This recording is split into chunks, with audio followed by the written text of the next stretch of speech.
everyone. Good evening, and welcome to another episode of PALAKwento. So, I'm Inessa Chacosa Dizer, and I'll be your host for tonight's seventh episode. So, wow, seventh. I hope you guys have been tuning in and enjoying the episodes brought to you by Pala, of course.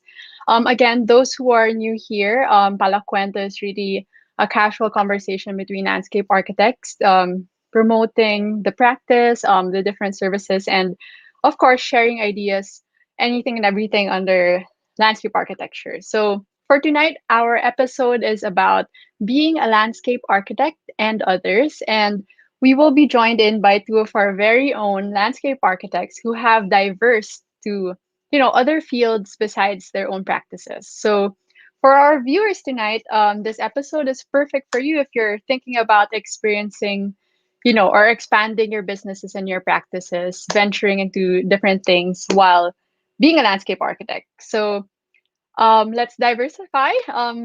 You may listen carefully tonight. And so let's welcome our guests, landscape architect JC Zamora and Zayra Bulawan. Hi, guys. Hi, Hello. Zyra. Hi, JC. Welcome. Welcome to Palakwento. How are you? Hi, Ines. Hi, JC. Yes, we're we're good. So All right. So yeah, is JC here? Can you hear me? Okay. So yeah, I think JC's having a hard time with his audio. Anyway, let's start with Zyra. Maybe you can tell us something about yourself and the ventures that you're doing now. Para our viewers can get to know more about you. Go ahead, okay. Zyra. I'm Zayra Bulawan. You can call me Zay. So I'm a landscape architect. I'm also the authorized managing officer of iSaris. So that's where I am working now as a landscape architect and as a contractor also. So the other business is the Coramina Floral Boutique. So I'm the founder and artist of the shop. And also we have the Greenhouse by Coramina. It's under naman Coramina. So those three, but yung focus talaga is Isaris and Coramina. And then siguro may free time, I do Ekebana. Also a Mhm. member of Ekebana. Uh, Manila chapter. And kapag merong right projects or talagang gusto ko yung intent, I do accept commissioned installation projects using foliage. So, Oh, paminsan-minsan po, nice. if kaya ng Galing. time. Wow. So, how long have you been practicing landscape before you entered into this kind of venture? Um, since 2011, August of 2011. Kasi I graduated summer of 2011. And iwan ako subject eh. So, yun. So, it's Yeah. August Young pa. 2011 and then, yes. And ano pala, sorry. I took this entrepreneurship before I took LA. Two Okay. years sa province. So, yung background of doing business, I think may effect yun. And also, yung hilig siguro of doing businesses. And yung flower shop din is not really my original. Kumbaga, I did not start talaga na talagang ako yung nag-isip of having a flower shop. I Yeah. used to work sa flower shop ng mother ko before during my high school years. So, I think Oh, first year high school until bago ako mag-UP. So, mm, that's around 6 years. So, helper, okay. ganyan. Yeah. So Uh, it's not because no, because of that flower shop na you pursued landscape architecture, is it? Actually, um, yung start talaga is my first option nung nag-take ako ng UPCAT is LA. Kaya lang, Mm-hmm. actually, I'm not an UPCAT passer. And then I enrolled in Bicol University, I took up Mm-hmm. entrepreneurship. And then when I visited UP Diliman, binivisit ko lang yung sister ko sa Kalayaan dorm, may Yeah. may poster I think of some vacant slots for LA sa Archie. So I Yeah. inquired, so yun, with the interviews, ganyan. So nakapasok naman. So iniwan ko yung Bicol University. Entered. You made the I right think, choice. yes. I think, ang laking ano, ang laking decision making. It's a make or breaking. Kasi I like Mhm. my course before. I like the environment doon sa amin. So, no doubt talaga na gusto kong umalis sana. Pero I think it was really meant na mag-LA. I think Mhm. it's really the interest on plants, siguro, from the start. Yeah, exactly. Yeah. Yeah, but after graduating, did you venture into um your business as the plants business, or did you practice for a while muna? Practice for a while, as in hardcore.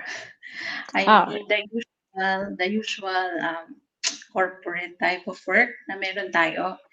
mm-hmm. Like yung talagang 8 to 5, more than 8 hours na work. Mm. Thankful ako doon actually.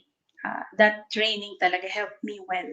Hindi lang sa LA, kahit sa other businesses. So 2011 until 2017 of Okay. January. Pero yeah, what Under got what got you into venturing into the flower shop? Yeah. not really pertaining to the flower shop. Ang nangyari was 2016, nag-active ako sa PALA. I think Mhm. second, third quarter, like I joined Luntiang Pook, yung mga ganon. Okay. Yeah. The reason kasi is that early 2016 pa lang nagpaalam na ako to my previous employer na alis na ako because of family reasons. Business. I really Okay. have to help my parents. We have business naman talaga. Kaya lang hindi siya ganun ka-okay. And may nangyari lang, personal matter na sabi ko, I think okay naman ako dun sa dati kong work. Kaya lang, I cannot stay long term. So I have to choose. Um, do I start working on something na for long term? Mm-hmm. So, at short, I resigned 2017. The final moment decision was, may ginawa kaming surprise wedding. Wala pang flower shop noon. It's January 8th of 2016. 2017. Mm-hmm. And then, nung natapos yung wedding, sabi ko, baka ito na yon. Sobrang happy ko kasi that time eh. So, I decided agad, It sparked let's joy. start. Yes, that's January 8th. Nag-open kami February 12th of the same year. So, sinabay namin sa Valentine's Day. So, that's 2017. So, fifth year na namin by next year. Congrats! Kaya Wow. thank you. Ganun siya Fantastic kabilis. time. Ganun siya kabilis. Pero pag iniisip ko, ang hirap. Yeah, and I think you have the right tools to continue and to, you know, do better, do well, even if it's a pandemic, no? Yeah. Yes, actually, may help ng content doon. But, nag-continue naman. Okay. I think our landscape architect JC is having trouble with his uh getting connected. Sige, he'll be back later, but let's continue with Zyra. Spotlight ka muna, Zyra. Ako na, cheesy sang. Time to shine. Okay. Sige. Um, sige, what were siguro I guess it's difficult now, especially during the pandemic, na dealing with not just one, but multiple practices. You have your businesses alongside you. What were the challenges and maybe the wins that you've experienced and you want to share with everyone? I think yung the intangible part is the uncertainty. The first 2 weeks ng lockdown, as in Mm-hmm. talagang, well, kahit ako hindi ko masabi if I'm on the right state of, alam mo yun, yung parang talagang Yeah. nag-halt kasi lahat, the projects na construction, nag-issue na lahat ng letters yung the clients and the agencies na on hold muna siya. There's. Hindi canceled yung projects. But nakapos, so anong mangyayari sa workforce namin? So, Mm-hmm. ang hirap i-arrange ng workforce namin saan sila magsistay. Like, the maintenance or yung pag-sustain sa kanila parang kaya namin pag-isipan eh. But their safety, ang hirap siyang gawin kasi Yeah. hindi namin sila mapuntahan and then how long, yung baga, yung talagang uncertainty na parang how many months pa, yung talagang hindi ka makakalabas. And then, Mhm. syempre, yung finances wise, how long can we sustain na talagang mabigyan Yeah. sila like kahit allowances, yung mga ganon. But I think month of May, lahat ng agencies were heavy kasi on government projects on civil works na construction. So month of Mhm. May nag-open na sila. And then the private uh, projects naman, I think month of July onwards.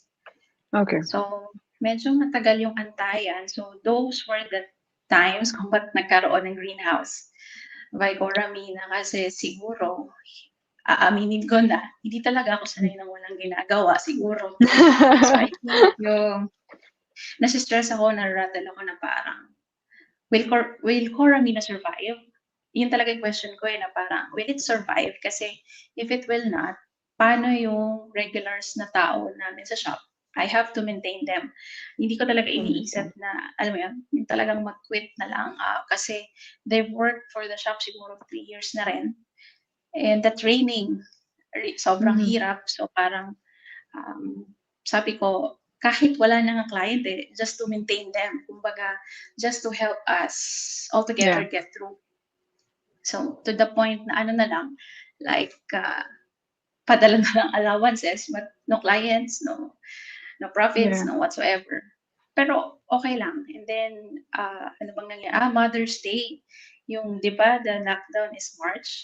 Tapos, Yeah. Mother's Day, malapit na akong mag-post sa page namin na we will not offer anything for Mother's Day.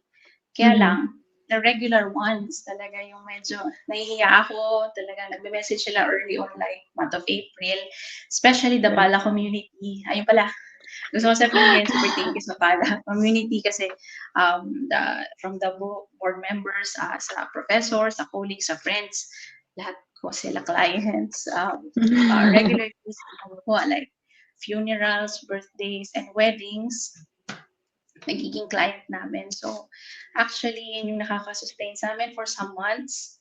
And then, yung Mother's Day na yun, lahat ng imported suppliers namin, ang hirap nilang makuha or Yeah. cannot be reached. So, actually, that's the enlightenment moment ko doon kasi for so many years, nakarely kami sa imported eh.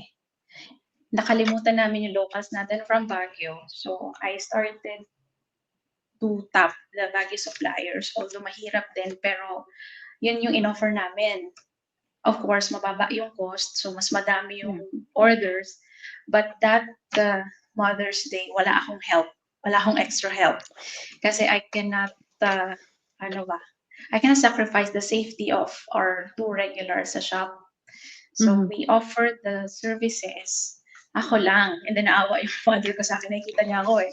So parang gulong-gulo na ako sa bahay. And I cannot open the shop din kasi bawal Mhm. eh. Correct. Kasi Yeah. dito sa Teachers Village bawal. So what I did, I designed bouquets na very minimal. Like Mhm. hindi siya bespoke. Very minimal but thoughtful for mothers. And then mababa yung cost kasi nga COVID. And then gulat ko talaga ang dami. Like, may I think 50, around Oh, 50 that's to nice. 70. Tapos natatawa yung mama ko kasi hindi niya na-imagine na tutulong pala siya sa akin on that day. Kasi nga nakita niya hindi talaga Happy kaya. Mother's Day, ma. Actually, oo. Isa pa yun. Happy Mother's Day sa mama ko that day. So, yun. Yeah. Oh wow. Hi, Okay. JC. So JC's back. Hello. Medyo nawala ka for a while, pero Yes, yes. yeah. So we won't skip you. We were just talking about Zai and yung challenges nila that she had to face, and the things that sprouted from this pandemic that actually brought a lot Yeah. more, if I may say, like other opportunities. So anyway, JC, let's start. Let's let you introduce yourself muna to our audience and maybe the things that you're doing right now or the ventures that you have. Go ahead. Okay. Good evening. So I'm JC Zamora. So I'm doing my own practice now as a landscape architect. So mostly my projects are more of farm resorts, then ecotourism sites, then other ventures other than landscape architecture. I have my small farm, and also I'm doing a small milk tea business shop for in Antipolo. Yes. Yeah. Yeah, sige. So I asked Zai earlier what what made those businesses evolve. Being a landscape architect initially, parang you now have that farm, and then the milk tea business. What got into you and add ka na lang din na what was, yung mga mindset that you had to in order to, you know, venture into those. Okay. So, first dun sa farm, so I have a friend na lumapit sa akin na he's raising native pigs, specifically native pigs. So, he has clients sa Metro Manila, mga restaurants. So, ayun. So, parang tinap niya ako to do to create a farm na for the native pigs kasi he's doing organic way of raising pigs. So, interested naman ako kasi medyo sustainable and less and kumbaga not harmful sa environment. Yeah. So, sige, go So, ayun, then yung milk tea shop, um, yun nga, as I said, yung nga, dahil go-to drink ko yung milk tea during my college days. Siyempre, yung nauna yung Moonleaf, di ba? Yung Moonleaf. So, Ah. then, OG yan, OG. yan, OG milk tea shop sa UP Diliman. So, and from there, um, yun nga, parang, yung mom ko merong small food business rin. So, she has a space there na parang, I think na, idle lang naman. So, sabi ko, maybe I can partner up yung food sa milk tea siguro. So, yun. So, I did training sa milk tea then.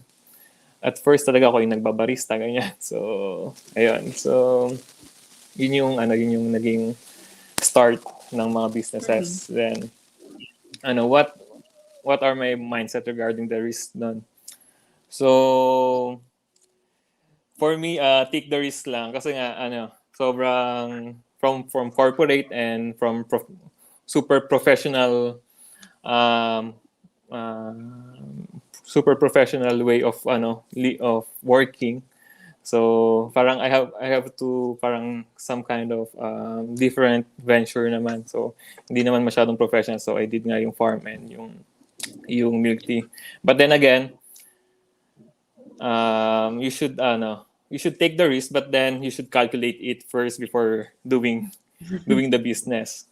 Kasi nga, I mean, nandiyan yung investment mo sa money, sa time. Kasi you have to juggle your professional life then yung business mo. Mhm. So ayun, kasi akala mo business lang yan, parang okay, milk tea shop, okay. I can manage to do that with my profession. But then again, yun nga, minsan nag-overlap pa rin yung mga kailangan for the Mhm. business. Then, yun nga, for me, start small rin when taking risk rin. Kasi pagka you start small, siyempre, you're new to the business, so you have, kahit sabi mo nag-training ka and you do, YouTube universities, alam mo yun, mga research and ka. So, hindi mo pa talaga gamay sa una eh. Kasi you're still a student pa rin, Mhm. starting sa business. So, you have to start small para less risk siya. Then, Yeah. as you progress, then you can be more aggressive na and yun nga, and expand, maybe. Yun. That's true. I think that's a very important thing to remember, no? Like even I guess for the new landscape architects who are starting to practice, start small, learn from that before you venture into bigger projects then. Kasi Yes. very risky, very risky then. Yes. Yeah. So, yeah, I asked Zayden earlier, are there any like challenges that you experienced, you know, putting these up, and maybe you can share anything in particular na Yeah. experiences mo? Yun, common ano naman natin, challenges talaga sa lahat siguro in general, yung pandemic. So, yeah. So both businesses naapektuhan. So, syempre yung native pigs, so mga restaurants yung kinikater namin, then mga supplier mga nagluluto ng lechon, alam mo yun. So, when pandemic came, yun nga, na-cancel lahat ng orders. Mhm. So, nandun yung mga pigs na pinapakain namin. We have to maintain them. So, yun yung mga challenges talaga. So, dun sa milk tea rin, nagsarado rin. So yung non-essential goods, so hindi rin pwedeng ibenta. Pero I think essential naman yung milk tea. Totoo Diba? yan. So na-flag siya as non-essential. So, ayun. So, yun. Natigil lahat. Yeah. Yun yung mga Yeah, challenges. pero now I guess now slowly the world's opening up. I'm assuming even your businesses and the shops and your practices are getting better naman, no? Yes. For the milk tea shop, I've started it February 2020. So 1 month before the pandemic. So sobrang heartbreaking talaga na Bininyagan. biglang after 1 month, wala pang sales and all. So wala pang masyadong bumibili, wala pang customers. Nag-lockdown. So sobrang heartbreaking for me.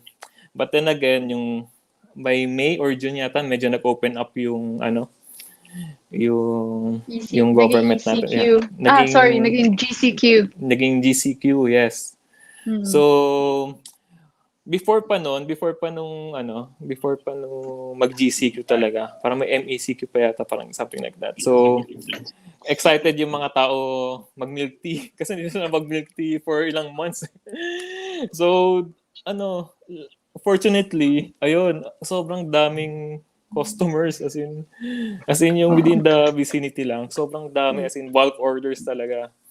So Dapat pala, JC, na nag-open ka, may special opening day, tapos may flowers from Zay. Oh, di ba? yeah, actually. Hindi ko alam pa lang eh. Ayun, so eventually, so parang parang blessing in disguise na rin, na parang somehow yung investment ko bumalik for for a short period of time, kahit sarado ako for 2 months. Then yung mga bulk orders, and sobrang pagod na pagod kami mag-shake ng milk tea. Ito, I have a question. What made you, I guess, what made you not give up? Kasi, syempre, I mean, you just started, or like, Zay, you have employees to, to say the bad news to, diba? There was a point na ganun eh. Parang what helped you stay motivated, or what was your biggest motivation in really, pushing for everything to work out well? Sige. Ako ba? So, ano yung Sige, motivation ko? go. Sige, JC, So, ikaw muna. So yun nga, first, syempre, I'm thinking of my investment. Yun yung talaga yung motivation talagang. But then again, yun nga, I have to think of my employees rin, yung mga barista, then yung mga farm boy. Then we have to we have to sustain pa rin yung business kasi hindi naman nila kasalanan na pandemic. So umaasa pa rin sila. So hindi mo naman pwedeng sabing pabayaan na lang sila. Then we have to sustain pa rin yung mga employees. So ayun, I think yun lang yung motivation for that. You, Zay. And also the bills. Also the Oh, bills pala. of course. Of course. Oo naman. Di nawawala yan. Yes. Ikaw, Zay. I think kasi for those two businesses, when I decided na talagang gagawin ko siya, I have long-term goals or visions para doon. So like for Coramina, um, I started really small. As in, kahit ngayon, yung shop namin ganun pa rin kaliit. And the way I treat the utilities, talagang sinishrink ko siya to the point na para lumiit. Kasi the long-term plan is to really bring back the Coramina pabalik sa province and to some other. Kung pwede kami mag-branch out, I guess. It's to really create a brand. So parang Mhm. ako, like, ang hirap mag-quit na parang, actually, sinasabi na easiest way is to quit pag talagang pagod na pagod ka na or there's the pandemic. Pero pag inisip mo, why you started, how you started, sino kasama mo, what were the processes na dinaanan mo, parang ang hirap talaga sabihin na I give up. So, Yeah. I think the long-term goals, yun yung medyo nagpo-push talaga. And for iSaris, it's the same. Like, we really want to build a company na quality landscape design and build that we could devise system for workforce namin. So, I think hand in hand, talagang, hindi ko to naisip before, pero yung long-term vision na yun lang yung meron ako.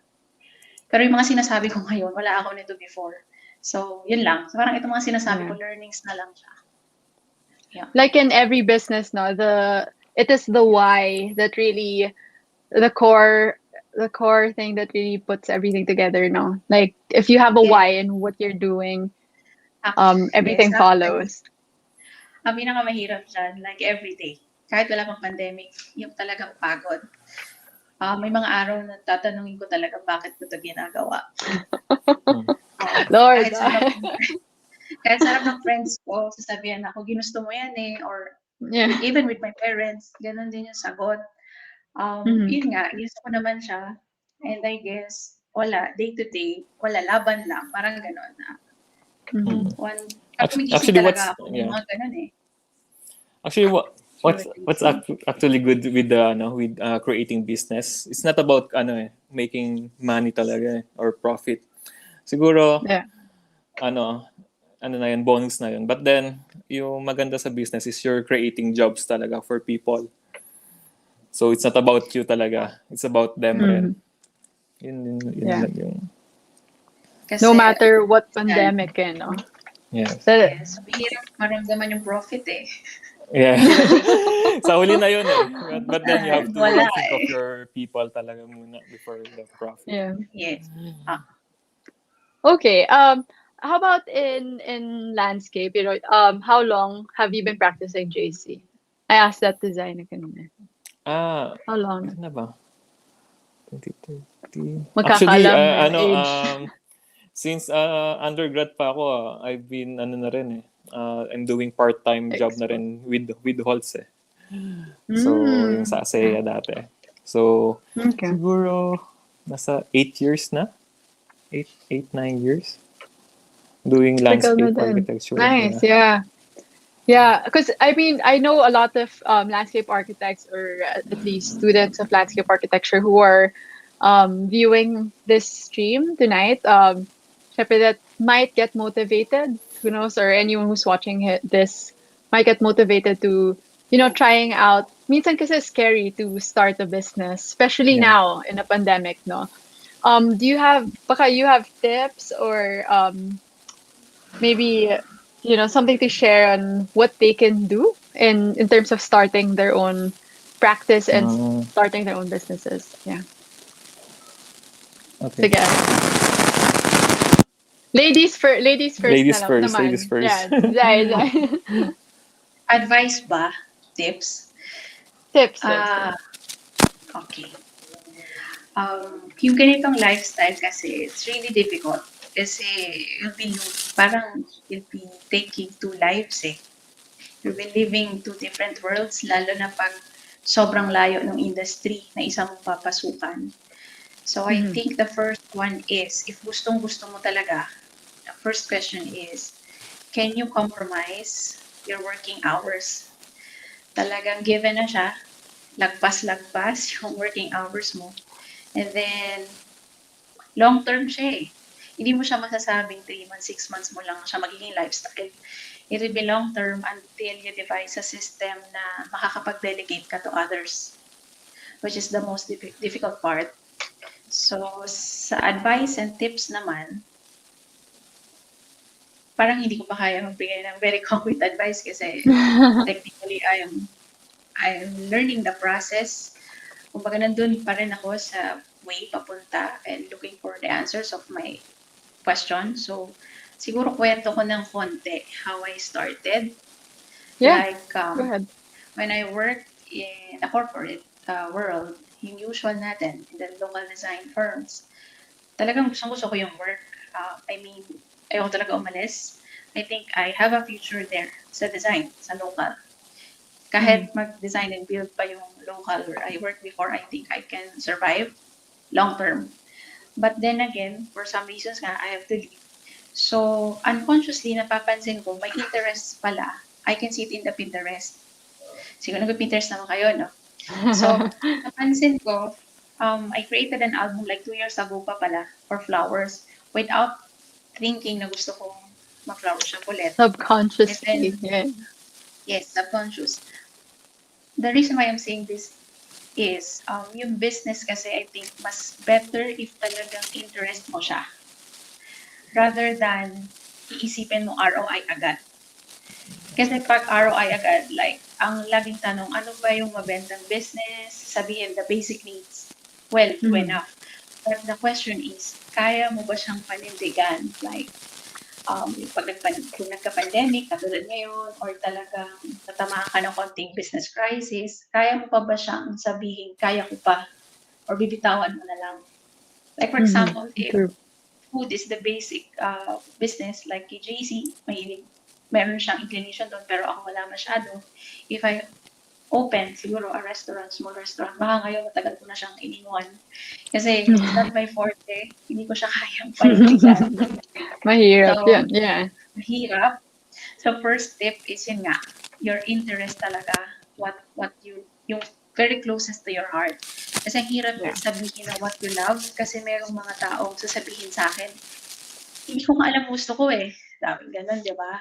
So, akin naman, I think yung sa tingin mo lang closest to your interest. So, hindi naman porket wala ka talagang as in inaaral na skill, hindi ka pwede or wala kang maisip na i-open or a business. And then second is really have the vision. Yeah. Kahit very small na, kahit nga short term eh, basta you have the goal para yung everyday na overwhelming process, nalalagpasan mo siya. Kasi so many days talaga na araw-araw lang nangyayari. Akala mo routine, sobrang pagod. And then, matutulog ka na maisip mo na parang, ano kaya meron bukas? Or why am I still continuing? Parang ganon. Yeah. And siguro, hindi lang long-term plan eh. Like, not business. I mean, as a individual. Like for me, it's not my option to go abroad. Yung mga ganon. Case to case siya. So, when I opened Coramina, sinabi ko talaga sa sarili ko na, okay, nawala na yung option for me to work abroad kasi I cannot open a business na iiwan ko lang. Diba? Sure. So, if I have that, alam mo yun, yung parang meron pa akong gusto, meron pang natitira sa akin na nagsasabi, hindi, tatrabaho ka pa abroad. Parang hindi ko kaya mag-open before ng shop kasi masasayang lang. Full-time commitment. Time commitment and I guess, paano ba? Ito pa, ang simpleng ko lang natutunan. Kung ano yung ginagawa mo ngayon, basically, like ngayon, 2021, kung ano ginagawa mo ngayon, like after 5 years, yun yung output niya eh. So, the work that I have now was, ang reason nito is kung ano yung ginawa ko like 5 years ago. So, pag tinitignan ko kung ano ako before, 5 years ago, yun talaga yung super gulo. As in, ang gulo ng mga ideas and ang dami kong gusto. Ang dami ko talagang ginawa before, like 2016 to 2018. May mga nagsasabi nga sa akin, saan ka ba pumupunta? Ang dami mong ginagawa. But I guess, na-trim down na siya, down the line, what I really wanted, saan talaga ako mag-progress. Natanggap ko na kung saan ako hindi pwede. Yung mga ganun. So, I think yun lang, pinaka-basic na tips. Kasi yung mga technical parts, madali siyang maaral, may mapapagtanungan, but the core, why you design, paano ka nag-decide, yun. I think yun. How Yun about yung sa akin. to the landscape architects that or fellow landscape architects? What do you mean by that for our fellow, for the profession? Yeah. I mean, for other landscape architects who also want to venture out, other than their practice as landscape. Actually, kung isipin, madali lang siya. It's the process talaga. The decision, to make a decision, alam mo yung pag nasabi kang yes, yun na yun yung first step. And then, susunod-sunod na lang siya, the processes. Pero, wala siyang cookie cutter system eh. I think case-to-case basis sa tao. Like for me, paano ba? Tinatanong, how do I juggle the floral business and the landscape? Yeah. Hindi nakikita ng tao. Pero most of my days, lalo na nung pre-COVID, like I go to a meeting full day, corporate meeting for the landscape and construction. And at night time, pupunta ako sa mga suppliers. Like, the lakas daw ng manifesting powers mo. Yes, like I go to Dangwa, ganyan. Tapos, the day after that, meron na mga weddings, mga commitments. So, minsan, yung katawan mo sumusuko na. I think, yun nga eh, it boils down pa rin to, ang pinaka-basic is, number 1, decide. Ano talaga gusto mong gawin. Number 2, design a process. Before I entered Coramina business, ang dami kong notes. My ideas, I put into notes. And then, syempre makakalimutan mo na yung notes eh. Pero pag nandun ka na sa day-to-day struggle mo, I think dun nagmamanifest yung ideas mo before. Parang, na siya, automatic nang lumalabas. Yeah. Ang hirap kasi mag-advise. Like, for example, can I share? Small kwento Yeah, lang. go ahead. JC, okay lang ba? Ito para lang I think baka kasi ma-misunderstood, lalo na yung younger audience. Mahirap siya. So, hindi ko sinasabing hindi kaya ng lahat. It's just that you have to accept it. Minsan, may nag-apply sa amin. Ang position na in-apply niya is as a landscape architect. And then, honest naman siya. Sabi niya, gagawin niyo on the side yung business na ino-open niya. Pero entry level, like hindi pa siya naka-experience. So, ang first work niya sa amin. So, I have to be frank. Sabi ko, although I learned a lot doon sa dati kong work and I have experiences right now, I think number 1 is, I think sa lifestyle na meron siya, baka hindi ko siya maturukan. And the lifestyle that I have that time. Kasi parang iniisip niya na hindi pa siya nag-experience to landscape practice, papasok na siya agad doon sa business. My honest opinion on that is, sa start, isa-isa lang muna. Kumbaga, take your time. And then after several years, if hindi mo talaga forte yung LA, wala namang masama. Then venture into other. Yes, honestly. Kasi ako, at one point, in 2016, medyo may ganun akong question eh. Baka hindi to sa akin. Kaya nga, isa yun sa reason why I have the shop. And then yun yung sinasabi kanina, may dumating na project na okay, tinanggap ko, hindi dahil gusto ko, it's just that nahiya lang ako sa project manager. But it paved the way at makabalik ako sa LA. So, yeah, yun. Hahanap-hanapin ka ng LA. Actually, mali eh. Medyo ako yung naghanap na. Medyo more than 1 year na. Medyo hinahanap ko yung the practice and the learning. Well, welcome back, Sai. JC, ikaw. Sorry, JC, you have a little feedback lang, pero go ahead. Hello. Yeah. So, tips for the young young pa rin naman tayo, pero yung younger Tips for the landscape architect. younger. Yeah. Yeah, tama yung sinabi ni Zai. At first, isa-isa muna. You have to gain experience first before you venture to other businesses. And so you have to feel muna yung field before entering it. So, but when you have the chance na yun nga, start small, then treat your business as your baby. Parang ganun. Kasi That's true. parang at first you'll be very hands-on Hands-on sa business You'll be a one-man show talaga. You'll do the operations, the marketing, the procurement. Lahat 'yan gagawin mo kasi you have to learn the business talaga. But then That's true. again, eventually you have to learn to delegate delegate the task. Kasi hindi mo kaya na yun nga if i-juggle mo siya, if you have the professional, you're a landscape architect, then you have a business, you have to delegate talaga. Hindi ka pwede pag micromanage Mhm. kasi ang hirap 'yan Guilty ako sobrang dyan. time consuming. Oh, masyadong time Mas consuming and yung you mahirap have yun. mm, Yeah. yeah, yung minsan yung pagka-OC natin, pagka-perfectionist natin, yun yung kalaban natin. So you have to delegate talaga kasi as you progress, yun nga, makita mo your business is walking on their own na, 'di ba? Oh, Parang lumalaki na yung baby mo, yung business mo, parang but then again, you have to check rin every now and then yung business mo. Then you have to be pa rin, you should oversee pa rin. Pero kumbaga, medyo mabawasan na yung mo, yung trabaho mo, yung obligations mo. Ayun, kasi number nga, one tip mo, treat your business yes, as your baby. yes. Kasi, yun nga yung, may kwento lang ako. Kasi during yung pandemic, nagkaroon ako ng project. So, Mhm. during the site visit, hindi ba, I have a milk tea shop. So, during the site visit, mayroong unknown number na tawag ng tawag. As in, ang kulit. Sino kaya ito? Baka sobrang emergency. Tapos, pagsagot ko, edi nag-excuse muna ako sa client kasi we're doing a site visit talaga. Tapos, nag-excuse muna sa client. Tapos, hello? Who's this? Sir, food panda rider po. Di ko po makita yung store nyo.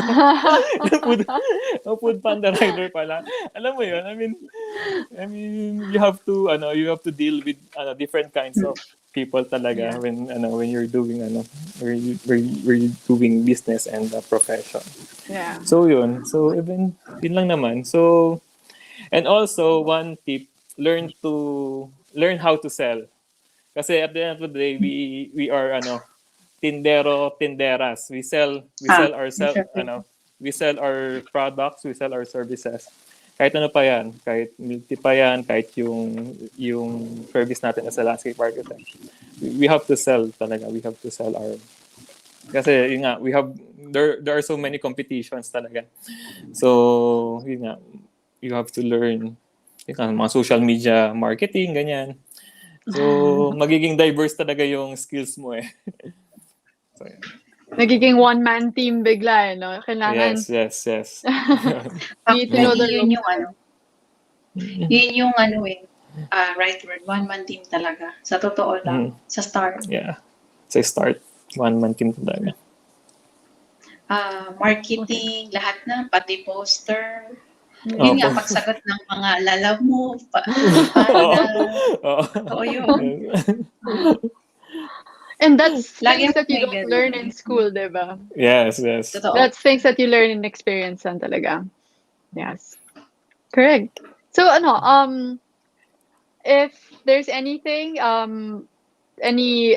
if you wanna let the audience know how to get in touch with you guys, for example, not just for LA or for even for your businesses, for maybe you can invite invite our viewers.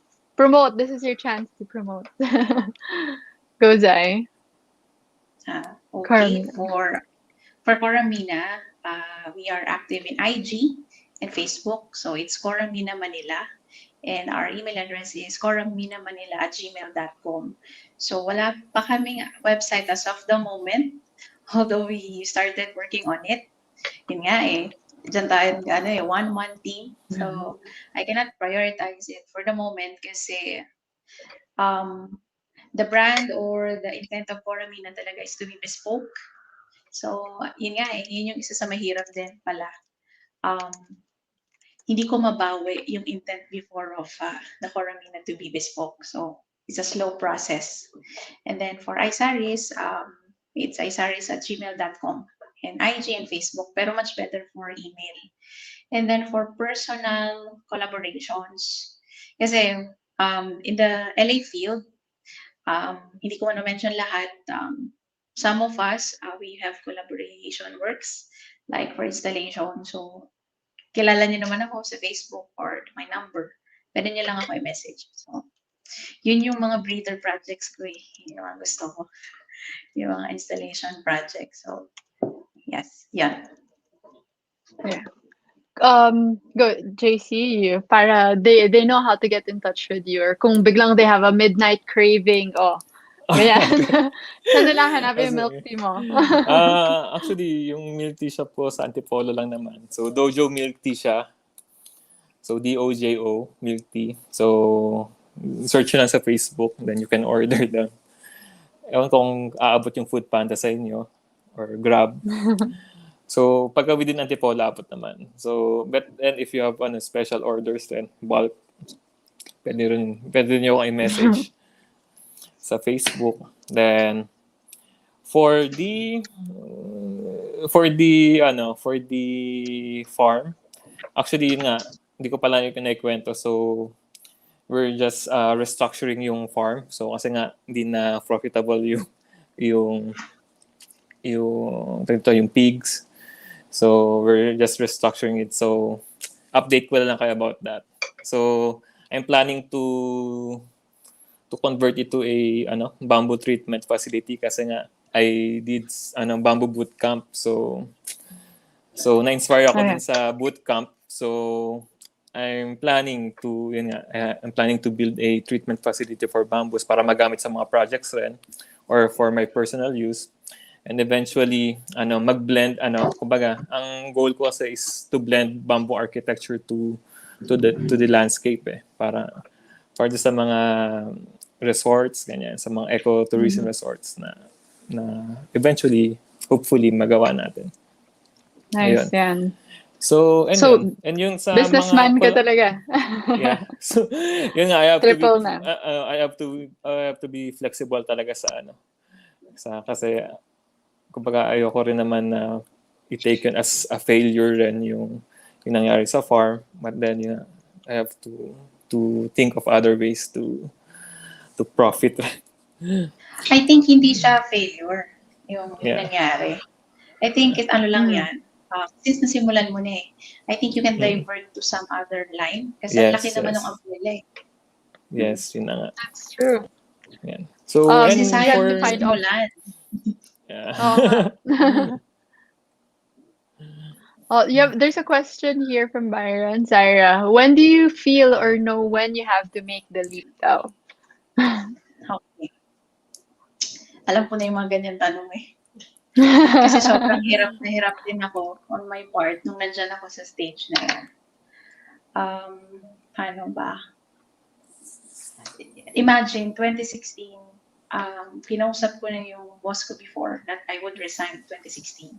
And then nagstay pa rin ako until 2017, January.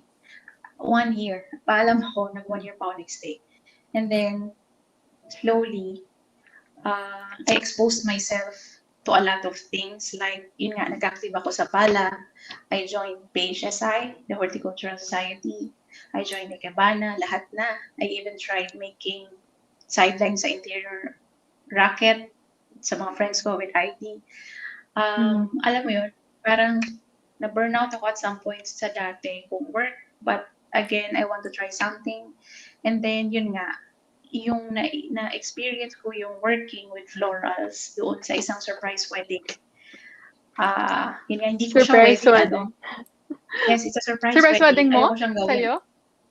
Hindi. Okay. I mean, Hindi surprise ko yung wedding. kinasal. Hindi nga ako yung inasal eh. Pero nung naglalakad na yung bride sa aisle, doon ako naiiyak. Naiiyak ako. The reason is, sabi ko, sobrang kong saya. That's the first time in a very long time na talagang na-feel ko masaya ako kasi yung work is I did it with my hands. So yun yung parang enlightenment moment ko na, yes, gagawin ko na, lalakasan ko na yung loob ko. Talagang magre-resign ako because it's not right.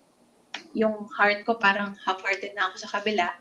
And then maybe ito na yung meron ako for the time being. So, ang akin lang is, kahit naman natuwa ako that time, kahit naman na-enlighten ako, if hindi naman ako nag-take action of taking that leap. Yun nga yung tanong eh. I think the answer sa akin is really based on, kalmado ako that time eh.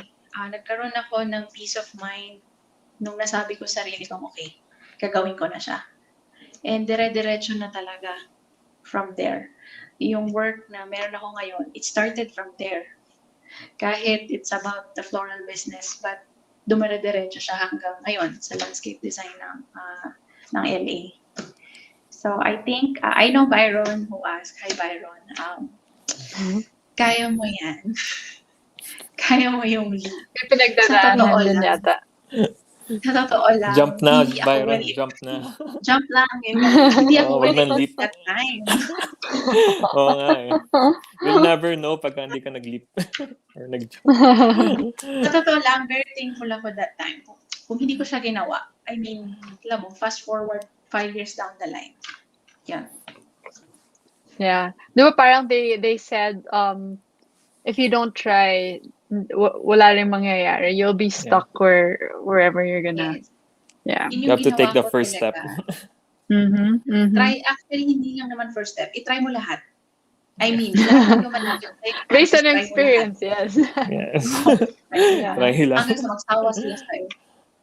Pero when you're, kunyari, for example, at least in my experience then in LA, when you're concentrated on one design, tapos hindi mo na napapansin na late na, pero parang may certain, di naman feeling ng joy, pero yung urge na go ng go, pag alam mong gusto mo yung ginagawa mo, minsan, parang hindi mo na naiisip yung iba, but you're concentrated on something that captures yung, siguro, I guess, your heart or at that time. So, in terms of making the leap, parang you also have to be aware on the things na talagang nagpapakiliti sa soul mo. Parang ganon. Like, I think you have to be aware lang din on those things. Kasi, hindi ako yung tinanong, pero yun yung ma-answer. That's right. Yeah. We have a question for the both of you. Sige, what's the most fulfilling event or experience you've had in your businesses? Or at least, if not one, baka you can share a few. Go ahead with, sige, JC, ikaw naman first. For me, siguro... Kahit mababaw lang. Yeah, mababaw siya in a sense. Pero yung nagkaroon ako ng platform to help rin. Kasi during the pandemic, dahil nga sarado yung milk tea shop. So, I did some donation drive for the frontliners. So, naging platform yung business to help feed yung mga frontliners natin. So, together with my mother's business, yung Mama Did. So nag-collaborate kami, then people donated money. So, yun yung ginastos namin to distribute mga food packs, ganyan. So, I think yun yung one of the, and also yung sa yung sa Baguio rin. Basta nakalimutan ko yung pangalan ng Baguio eh. So, yun. So, people ask me if I'm doing again another donation drive or food drive. So, kahit pagod ako, so sige na nga, I mean, kasi willing yung mga tao tumulong eh. So, so yun. So I guess yun yung naging fulfillment ko during those times talaga. So, naging platform siya to help people. Nice. Maraming ano, no? Well, at that time, at least, for the frontliners natin, there are a lot of people who really wanna support yung work that they do, Yes. especially in this pandemic. Yeah. Yes. So, Kaso nga wala naging silang sure, ano eh. Wala yeah, silang way to contribute or to give food or yeah. drinks sa mga frontliners. So, yun nga. So, we just gather yung mga ano nila, mga donation nila. Then Sak kami yung nag-ano. sakto sugar. Sakto Yeah, sugar sugar. para Yeah, parang to gising na stay gising sila. awake.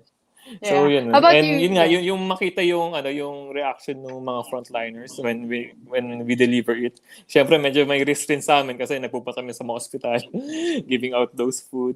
Tapos yung mga drinks ganyan. So medyo may risk pero once na makita mo yung smiles ng mga Mm. frontliners and yung sobrang tuwang-tuwa sila, parang syempre nakapag-milk tea sila during pandemic. Yeah, parang yung simple reward na ganun. So yan, fulfilling talaga. Yeah. Thank you for that. Thank you for that, JC. Yeah. How about you, Zai? For at least even outside the pandemic, okay lang din. But what has been the most fulfilling experience for you? Um, during the pandemic, I think it's uh, the one we helped in Bicol kasi taga Bicol kami. I think last year malakas yung bagyo sa amin. So I think total yung Bicol region na wala talaga ng kuryente. Walang Mm. connection. So we gathered donations from dito sa Manila and sa iba pang countries yung kayang mag-help to provide solar lamps. So, Ah, ang tricky kasi that time is paano mo siya iti-test para mapaship na namin to Bicol kasi ang hirap naman bilhin namin tapos di namin iti-test. So we have to test, I think, nasa 350 to 400 units. And that time, mm. apat lang kami yung nag-work na batchmates on that. So what I offered, sabi ko kaya ko lang ma-offer yung storage area namin na hindi ginagamit kasi walang wedding eh. Mm. Yeah. We're paying for the storage spaces pero wala naman kaming weddings that time. So, ginamit namin siya in testing those solar lamps. So, saya lang na it reached to the islands na sa Albay, malalapit sa Albay. I think 50 to 400 families din yung nag-benefit.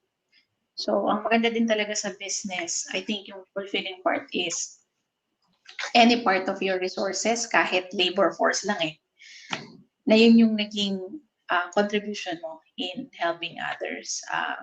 Madali kasing makalimutan eh, yung parts na nag-ROI ka. Like, okay, babayad mo kasi ng bills yan. Mapadali lang siya makalimutan.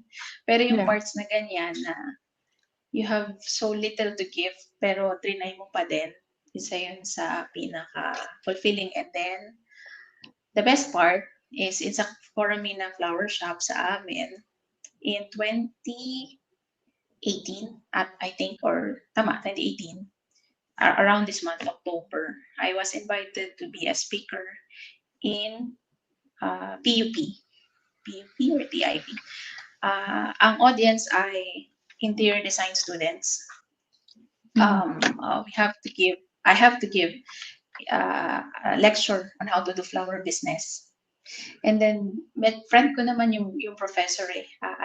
I met her in one of our Palalantiang po projects. So, yun nga eh, connect lang. Yeah. We met in Palalantiang po projects, tapos nalaman niyang I do flower business. Sabi niya, why not give a talk and share your skill? Sabi ko, ano ang intent natin dito? And then she shared na yung mga nag-aaral doon, like third year students, college, ang iba cannot continue na to fourth year. So, meaning they could not graduate kasi nga financial-wise, hindi sila okay. So, Mhm. nagets ko na agad. Yeah. Galing nga nung professor eh, na parang she wanted to give the students a bit of enlightenment. Kung hindi man nila matuloy yung pag-aaral, yung education, they can do something else and then continue, go back to their education. So that time, talagang sabi ko, ano siya eh, like 40 students to 50. Tapos alam mo yung itsurang public school lang talaga, no aircon, sobrang init. Tapos we have to do arrangements like bouquets and ano. Sobrang natutuwa ako doon kasi Short background lang din. Way before, in my college years in Bicol, my tuition fees were from the profits of the flower business before. Di ba, ang second Mm. sem before is November, Yeah. after ng undas. Yeah. So, Mm-hmm. di ba, what my mother Iba pa did dati. for, yes, usually, pag undas, mabenta yung flower sa province. So, our profit, pag undas, yun yung magiging tuition fee ko. Pag enrollment after the undas. So, sabi ko, ang perfect nga nung talk na yun kasi that's October. And they're worrying about, Yeah. I think, their tuition fees para sa ganon. So, yun, to help, to share, kahit hindi pera, kahit hindi monetary, to share skills. I think one of the fulfilling experience sa amin, sa Coraline. Galing. What gave you the opportunity before now gives back another different kind of opportunity again, no? Yes. Oo, sobrang tuwa ko talaga nun kasi the students are sobrang, alam mo yung wala na nga the reason why they're doing it kasi they could not continue studies. Pero pagdating ko doon, lahat sila from their own pockets, nagdala sila ng materials. Like nagdangwa sila, bumili sila ng materials, and I know the costs. Bumili talaga sila ng mga quality materials, parang ako hindi naman kailangan. Pero ganun sila kabibo about it. Ganun sila, alam mo yun? They have the grit. Inspired. Yeah. Oo, hindi lang inspired may grit talaga sila sa life. Yeah. Yung talagang not floating, alam mo yun, yung kahit third year college pa lang, gusto nilang makatapos, yung ganun. Galing. Thank you guys for inspiring. Like not just in setting up businesses, ganyan, but even giving back to the community. What Lars Adriatic is asking, what are your advices to other people that want to have a business pero hindi enough ang puhunan? Syempre, in order to start a business, usually it's the capital talaga that you need. So, Yes.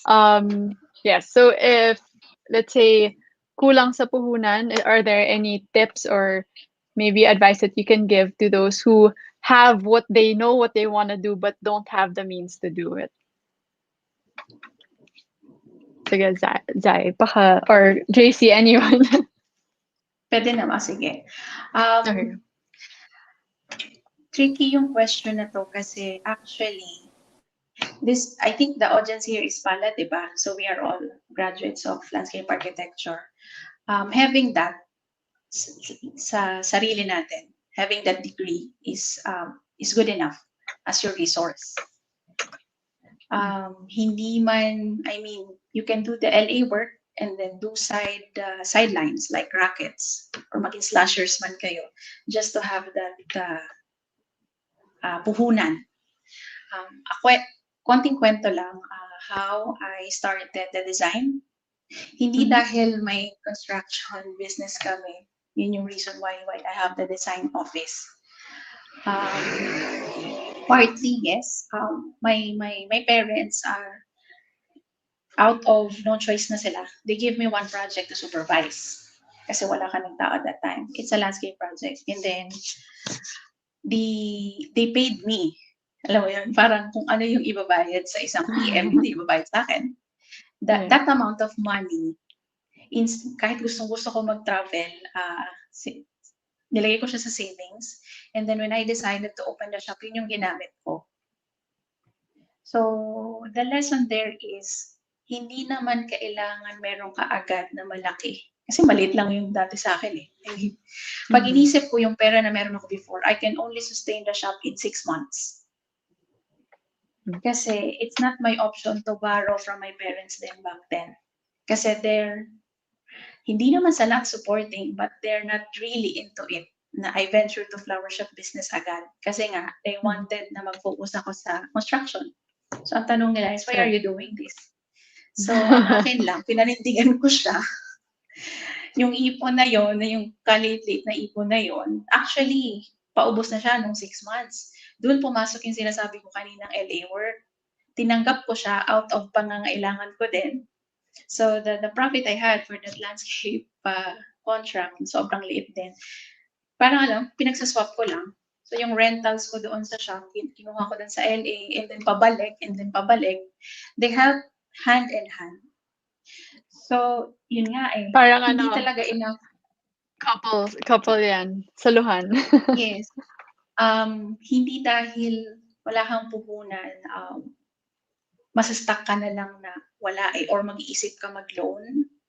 I think hindi. For me, I'm a calculated risker. So, hindi ko gustong mag-loan, hindi ko gusto magbaro sa parents ko. So, out of hiya, ganyan, kahit hirap na ako. Yung mga ganong ano. So, I think may paraan naman. Having the degree itself ng LA, I think malaking bagay siya. And if you have that extra skill, magaling ka magluto, or magaling ka mag-raise ng kung ano-ano, you know how to make dresses, yung mga ganon. I think you can make use of that. Yeah. Right. But there's always a way. Yes. Ikaw, JC, Yeah. go. For me, pag not enough yung puhunan, I mean, from my experience na nga, build your muna, emergency fund before doing business kasi that's your your fallback mo eh. So, syempre you have your obligations rin before the business. So I think you should set up your emergency fund first kasi if ever kasi may risk talaga, high risk ang business eh. So may chance talaga na mag-fail talaga completely yung business, but then may chance na mag-profit ba. Ayun. So I think yun lang naman. Then yung tama si Zay na yung degree mo pa lang, that's an investment na. But then also an investment is your network rin eh. Yung network mo, yung friends mo, yan. Kasi dun ka makakuha rin ng lakas ng loob eh. Somehow. Di ba? The first clients. Mga first clients mo, friends. Pero usually, minsan, strangers pa yung mga first clients mo, di ba? But then again, yun nga, if you have a solid network rin naman, and syempre, sila yung magte-test. Doon mo itetest yung mga products mo eh. Kung bibilin ba, if okay ba. Diba? Sila yung test market mo eh. So, I think yun yung mga investment na intangible. So, work muna, ipon.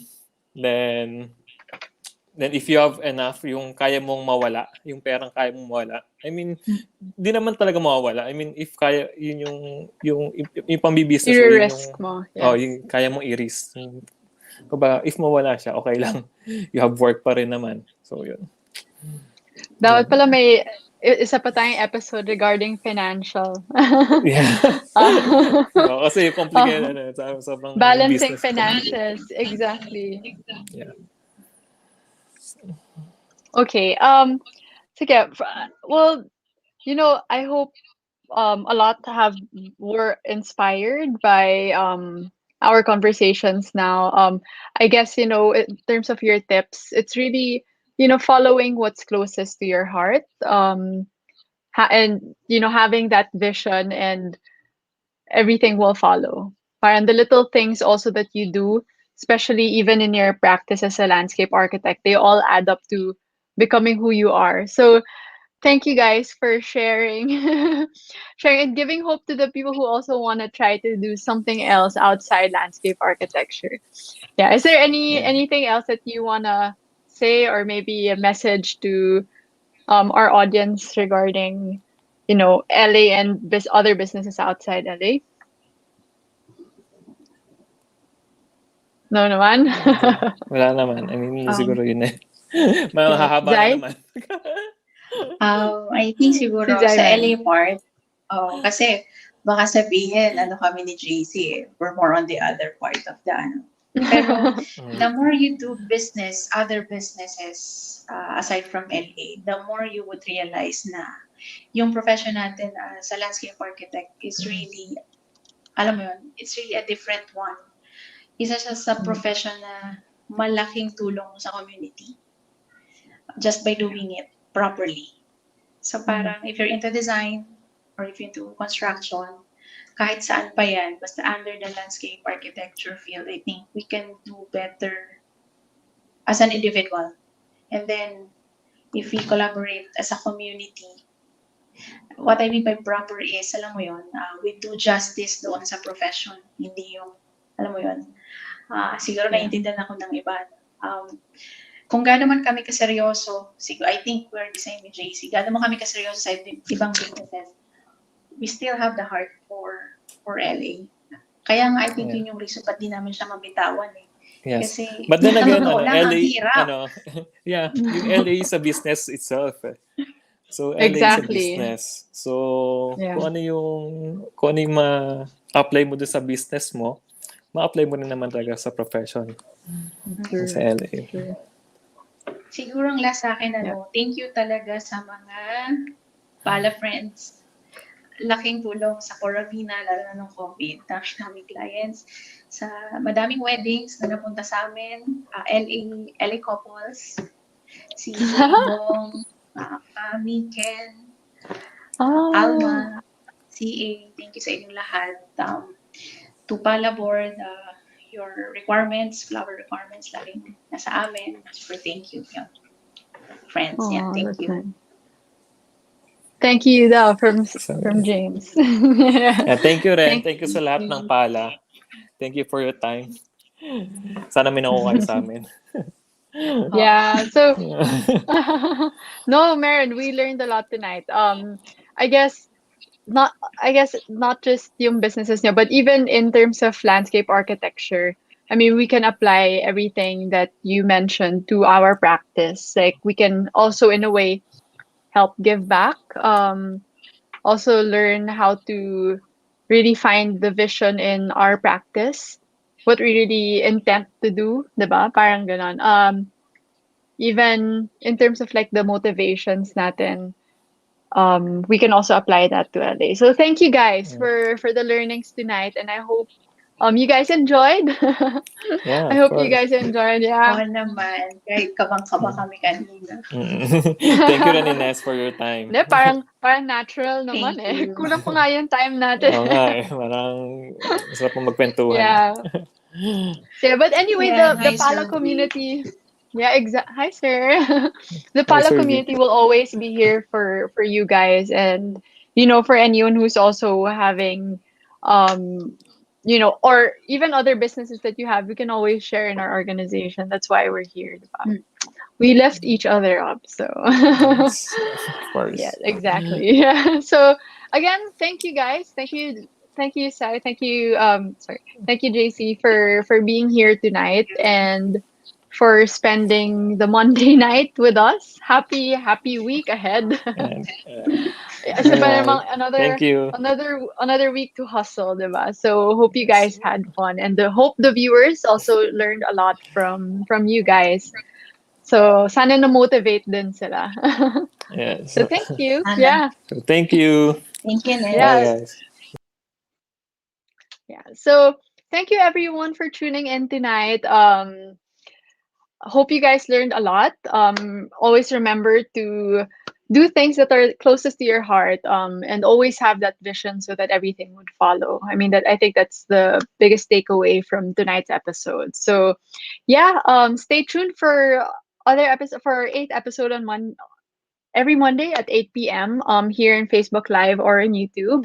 Again, I'm Inessa Chacosa, and I'm greeting you an awesome week ahead. Happy Monday, guys. Good night.